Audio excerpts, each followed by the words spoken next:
सूरज की भाभी ने ईशा के मुख पर पानी फेंककर उसे जगा दी।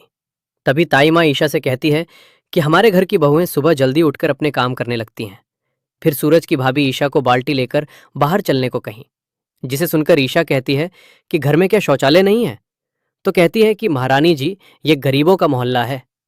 इसके बाद वे दोनों बाहर लाइन में लग जाते हैं, जिसे देखकर वहां की औरतें ईशा को छेड़ने लगी, जिससे परेशान होकर वो वहां से चली जाती हैं और सूरज से कहती है कि तुम घर में टॉयलेट क्यों नहीं बनवाया।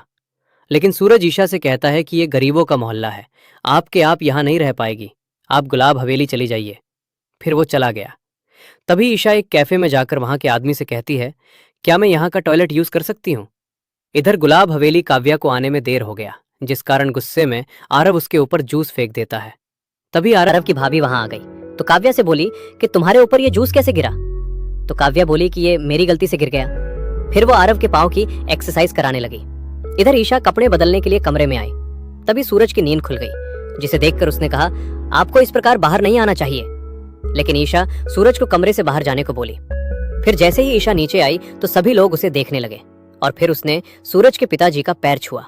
तभी ताई माँ ईशा को देखते ही बारिश की तरह गुस्से से बरसने लगी और सभी को वहां से भेज दी।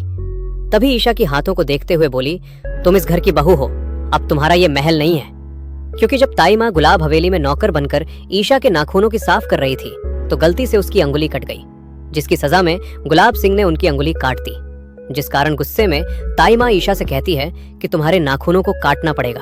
ताई माँ ने जबरदस्ती ईशा के नाखूनों को काटते हुए उसकी अंगुली भी काट दी, जिसे देखकर सूरज की भाभी सोचने लगी कि मम्मी जी का ऐसा खूंखार रूप पहली बार देखी हूँ। फिर ईशा दुखी से व्याकुल होते हुए अपनी अंगुली को धूल रही थी कि तभी ताई माँ बोली, महारानी रोना बंद करो और अपनी पहली रसोई बनाओ। और फिर वो सभी से बोली, यदि कोई भी इसकी मदद करेगा तो मुझसे बुरा कोई ना होगा।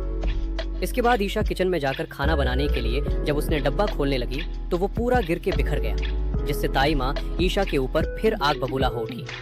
लेकिन जब वो रोटी बनाने के लिए आटा गूंथने लगी तो वो नहीं बनी, जिससे परेशान होने लगी।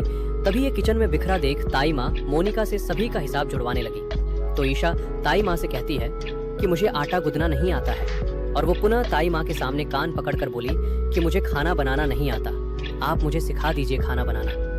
इधर काव्या आरव को चलने के लिए प्रोत्साहित कर रही थी कि वो खा कि मेरा सबसे ज्यादा ख्याल ईशा रखती है, लेकिन अब तो वो नहीं है।